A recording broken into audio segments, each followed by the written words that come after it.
Hello, welcome to tutorial 1. In this video, we will talk about chapter 1, understanding the supply chain. But I think Pak Rizky has explained it clearly in the class, so we will just do a review for this session. This is table of contents that we will learn in this video. First, what is supply chain? In this section, we will learn about the definition and the supply chain stages. So, supply chain consists of all parties involved directly or indirectly in fulfilling a customer request through any distribution channel needed. So, each company may have a different distribution channel needs. Not all parties may be involved, but it depends on the company itself. And then within each organization, supply chain includes all functions involved in receiving and filling a customer request. And then on the figure below, there is an example about the stages of a detergent supply chain. I will explain it from the right side. So, a customer walking into a Walmart store to purchase detergent. The supply chain begins with the customer and his or her need for detergent, and the next stage is the Walmart as the retail store that the customer visits, and then Walmart stock itself using inventory that may have been supplied from a finished goods warehouse or a distributor using truck or any transportation by a third party. And then the distribution channel is stocked by the manufacturer. In this example, the manufacturer is the P&G because P&G is one of the producer of detergent. And then the P&G manufacturing may receive raw materials from variety of suppliers as we can see in this figure.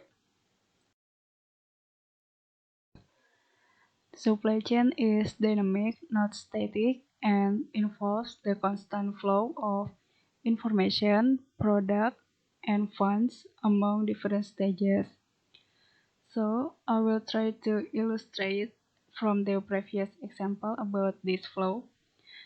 So, first is from Walmart to consumers, there is a flow about product and information. The information can be about pricing.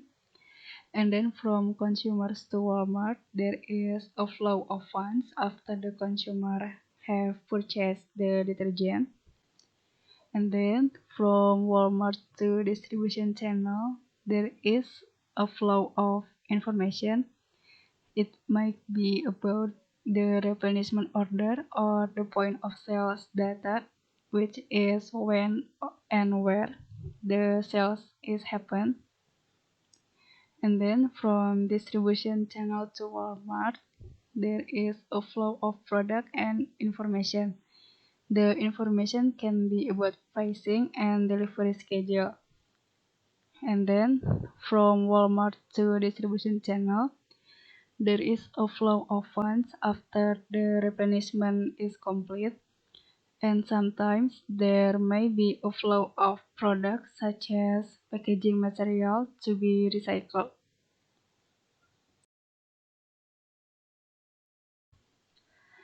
Customer is an integral part of the supply chain. Why is that? Because the primary purpose of supply chain is to satisfy customer needs and in the process generate profit for itself. And then we can see that in the figure 1.2 there is a supply chain stages which include supplier, manufacturer, distributor, retailer, and customer. Each stage in a supply chain is connected through the flow of products, information, and funds.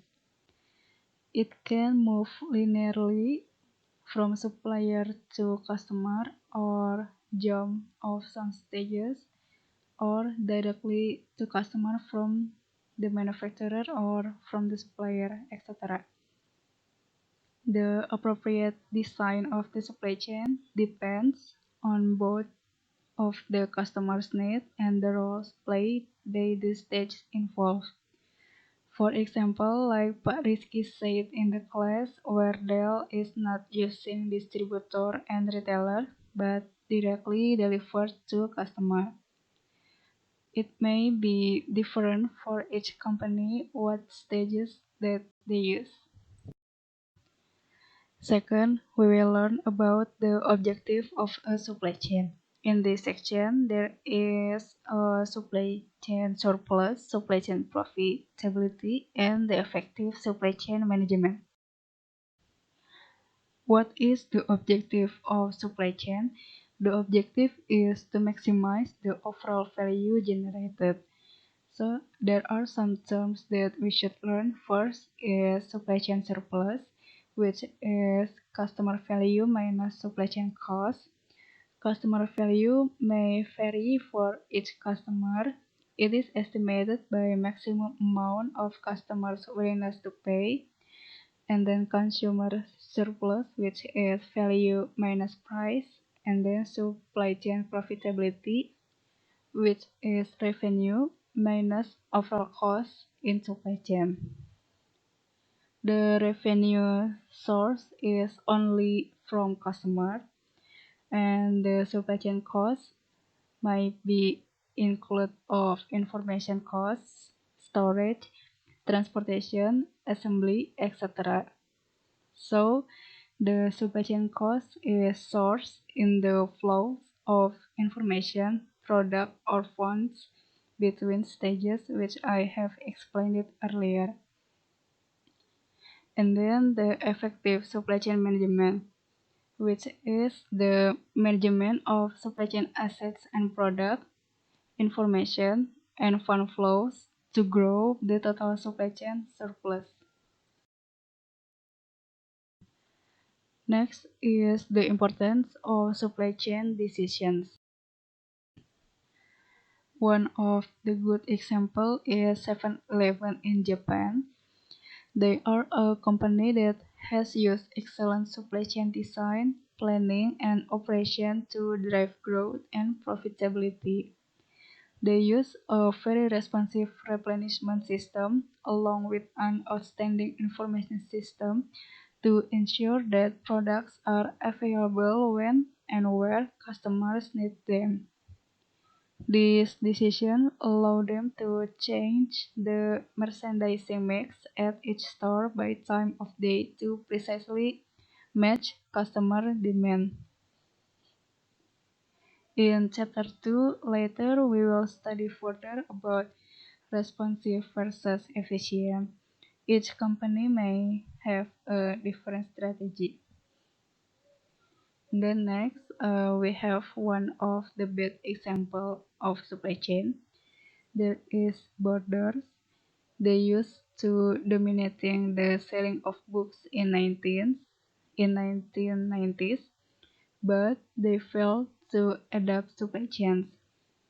Before, Borders was able to offer greater variety to customers at a lower cost, but they lost to Amazon, which offered much greater variety than Borders at lower cost by selling online and stocking its inventories in a few distribution centers. So to sum up, supply chain is important to be cost effective and to stay competitive. In this section, we will learn about decision phases in a supply chain. There are three phases, which are supply chain strategy or design, supply chain planning, and supply chain operation. Each decision relating to the flow of information, product, and funds should be made to raise the supply chain surplus. So first is the supply chain strategy or design. Company decides how to structure the supply chain over the next several years. So it is a long run decision and more difficult to change So we have to make sure that we have considered everything. It decides what the change configuration will be. It is something like whether the company will outsource or in-house, decisions about location, warehouse facilities, production capacity, etc. And then the second phase is supply chain planning. For decisions made during this phase, the time frame considered is a quarter to a year. Start the planning phase with a forecast for the coming year of demand and other factors such as costs and prices in different markets. And then we make the inventory policies to be followed, etc. And then lastly, supply chain operation. The decision's time horizon here is weekly or daily and regarding individual customers' order. So it is more like short run or daily decision. In this phase, supply chain configuration is considered fixed and planning policies are already defined.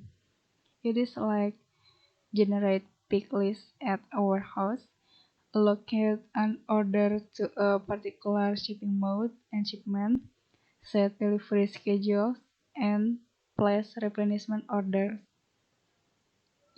Thus, the output of each decision will be the input for the next phase, like the supply chain configuration from supply chain design and the planning policies from the supply chain planning. Next is process views of a supply chain. There are two views, which are cycle view and push-pull view. First is cycle view. Each cycle occurs at the interface between two successive stages of the supply chain. Not every supply chain will have all four cycles clearly separated like this. For example, like Dell, they bypasses the retailer and distributor when it sells server directly to customers. So to read this cycle, there is figure 1.4 that explains the process in each cycle. You can read it by yourself, I think. And we have to remember that the supplier and the buyer in each cycle can be different. So, for example, in procurement cycle, supplier is a supplier and manufacturer is the buyer. And then in manufacturing cycle, the manufacturer is the supplier and distributor is the buyer and so on. And then you just have to follow the process in figure 1.4. I think that have explained it quite well. And then we have to remember that even though each cycle has the same basic sub-process, there are few important differences among the cycles. The customer order cycle. In this cycle, the demand is external to the supply chain and it is uncertain.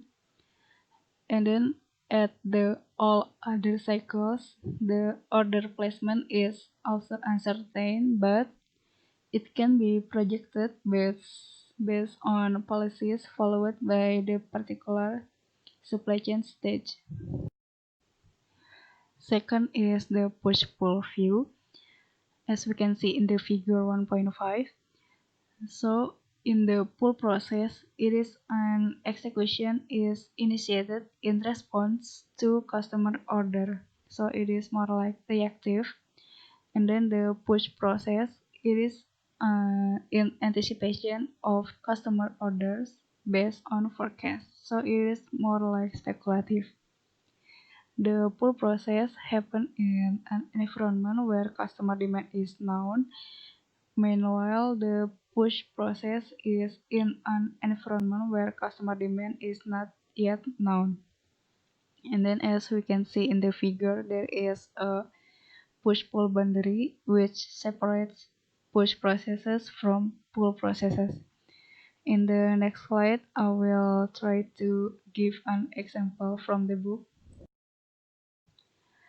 So this is an example of LL Bean.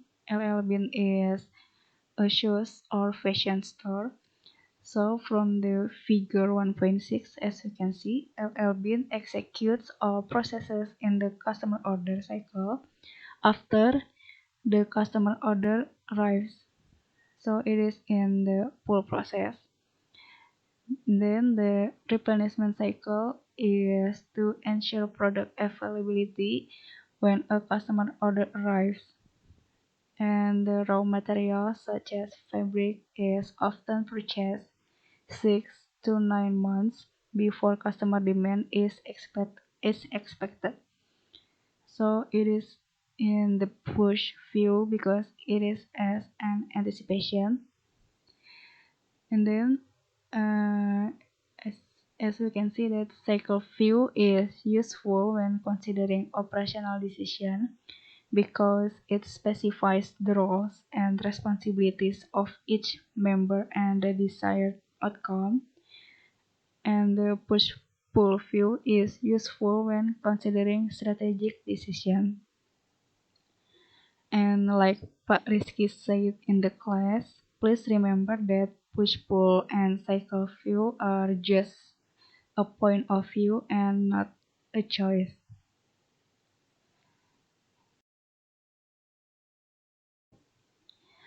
Okay, we have reached the last section of this video, so we will do some review. So we will play a little game. You may try it by yourself or not, it is up to you. So it is a case about H&M supply chain. You can read it by yourself. So you have to illustrate the material, information, and funds flow of H&M supply chain. You may pause the video for a minute to read the case if you want to.